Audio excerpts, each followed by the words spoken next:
ताज़ीरात पाकिस्तान और ज़ाब्ता फ़ौजदारी इस बर्रे सगीर पाको हिंद में अंग्रेज़ के अता करदा क़वानीन हैं। ताज़ीरात पाकिस्तान जो कभी ताज़ीरात हिंद कहलाता था 6 अक्टूबर 1860 को नाफिज किया गया। अंग्रेज़ को लाल कला दिल्ली पर यूनियन जैक का परचम लहराए सिर्फ 3 साल हुए थे। इस 3 साल के अरसे में अंग्रेज़ ने हर उस शख्स को इबरतनाक मौत की सजा दी जिसने उसके खिलाफ सिर्फ हथियार ही नहीं उठाए थे, बल्कि जिसने कभी अपनी तकरीर, तहरीर या गुफ्तगू से भी ताजे बरतानिया के लिए नफरत का इजहार किया था। लिखने, तकरीर करने, गुफ्तगू करने और हथियार उठाने वाले सब के सब अंग्रेज की नजर में बराबर के गद्दार थे।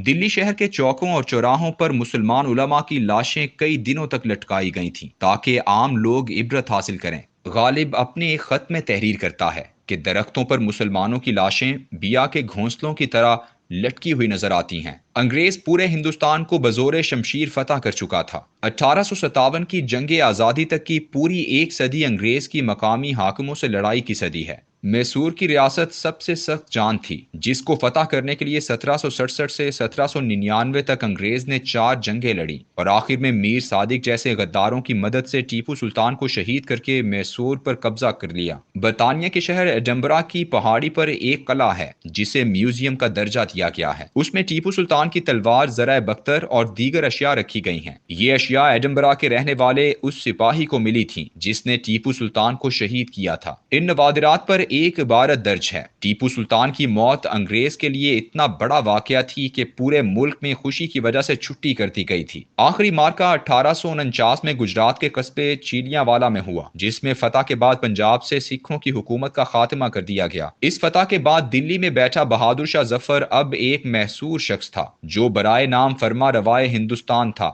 दिल्ली के शहर में जब मनादी करने वाला कोई सरकारी ऐलान सुनाता तो कहता, मुल्क अल्लाह का, हुकूमत बादशाह की और हुक्म कंपनी बहादुर का। इन हालात में जब जज्बा जिहाद से सरशार चंद अफराद ने कंपनी बहादुर के खिलाफ बगावत का ऐलान किया तो पूरा हिंदुस्तान 2 हिस्सों में तकसीम हो गया। दिल्ली की जामे मस्जिद से जिहाद का फतवा जारी हुआ और लोग जनरल बख्त खान और दीगर मुजाहिदीन आज़ादी के साथ मिलकर अंग्रेज से लड़ने लगे, जबकि दूसरी जानिब अवाम की खामोश अक्सरियत थी। लेकिन आम आदमियों में भी कुछ गद्दाराने वतन शख्सियात ऐसी थीं जिन्होंने अंग्रेजों का साथ देने के लिए अपने अपने इलाकों से जंगजुओं के काफिले रवाना किए। दिल्ली के सबसे करीबी खित्ते पंजाब के जमींदार, चौधरी, मशाइख उज़्ज़ाम और गद्दी नशीन पीर इस कारे खैर में शामिल थे। हिंदुस्तान के हर खित्ते का एक मीर जाफर और मीर सादिक था जिसने अपनी निगरानी में काफिले रवाना किए और उन्होंने मुसलमान बादशाह बहादुर शाह जफर की हुकूमत उलटने और अंग्रेज का इक़्तिदार कायम करने में अंग्रेज फौज को मदद दी। तारीख इन नामों से न सिर्फ आशना है बल्कि यहाँ तक दर्ज है कि कौन कितनी फौज लेकर आया था। अंग्रेज ने अपने इक़्तिदार के लिए 1843 में खैबर पख्तूनख्वा के इलाके से नौजवान भर्ती करके फ्रंटियर फोर्स नाम की इन्फेंट्री रेजिमेंट बनाई जिसे 59 सिंधे राइफल कहा जाता था। इस रेजिमेंट को पंजाब से बनाई जाने वाली गैर मुनज़्ज़म फोर्स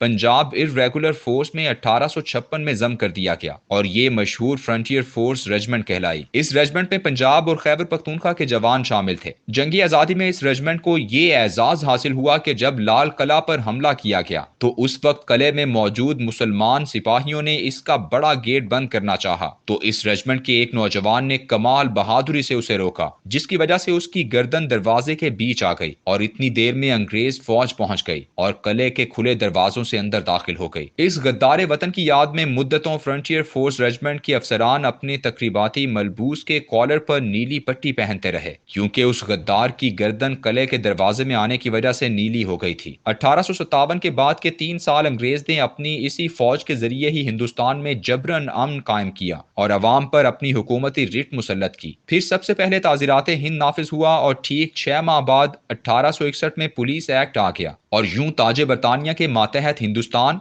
एक पुलिस स्टेट में बदल दिया गया। पुलिस एक्ट में एक ओहदा डिस्ट्रिक्ट मैजिस्ट्रेट यानी डेप्यूटी कमिश्नर का था जो हर जिले में एक मिनी वॉयसराय होता था। 20 साल इस बड़े सगीर को इसी तरह चलाया गया और हर तरफ से उठने वाली मकामी बगावतों को शिद्दत से कुचला गया। काले पानी की सजाएं और फांसी घाट सजाए गए और जब सब कुछ कुचल देने का इत्मीनान हो गया तो 1882 में ज़ाब्ता फौजदारी नाफिज किया गया जिसकी दफात 2 शख्सियात के गिर्द घूमती हैं, एक SHO और दूसरा डेप्यूटी कमिश्नर और डिस्ट्रिक्ट मैजिस्ट्रेट। अब अंग्रेज की फौज, सिविल सर्विस और पुलिस में तमाम मकामी अफराद भर्ती हो चुके थे और ये काले हिंदुस्तानी गोरे अंग्रेजों की हुकूमत को कायम रखने के लिए अपने भाइयों का सर कुचलने के लिए हर दम मुस्ताद और तैयार थे। अंग्रेज को अब सिर्फ जबानो बयान और तकरीर और तहरीर से खतरा था। जरूरी हो गया था कि अब हर उस शख्स को गद्दार साबित किया जाए जो अंग्रेज के खिलाफ लिखता या बोलता है। उसके लिए एक लफ्ज कानून में रखा गया, उकसाना, और फिर इस उकसाने के लफ्ज का इस्तेमाल हर ऐसे शख्स पर किया जाने लगा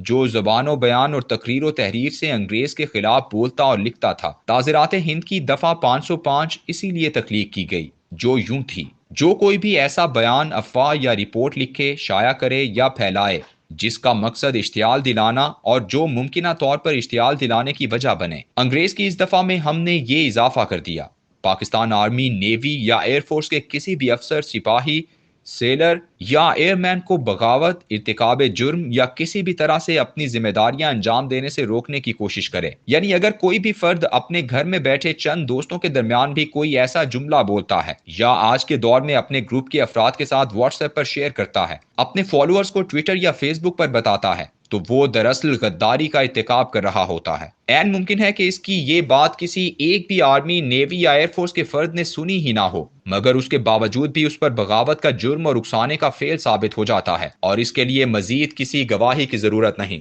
ये कानून अंग्रेज की जरूरत थी क्योंकि उसे मालूम था कि वो बाहर से आया है और करोड़ों लोग उससे नफरत करते हैं, उसे बदेशी समझते हैं। इसलिए करोड़ों हिंदुस्तानी अंग्रेज की नजरों में गद्दार थे। लेकिन क्या 22 करोड़ अवाम भी पाकिस्तान की हुकूमत और उसके इदारों से वैसी ही नफरत करते हैं जैसी उस दौर के अवाम अंग्रेज की फौज से करते थे? अगर ये बात दुरुस्त है तो फिर तो कानून सही है और हम सब गद्दार हैं। लेकिन गद्दारी की सनद और बगावत का ऐसा इल्जाम हमेशा अवामी गुस्से में इजाफा करता है और ऐसा मुसलसल इल्जाम ऐसे कवानीन नाफिज करने वालों की बिसात उलट देता है।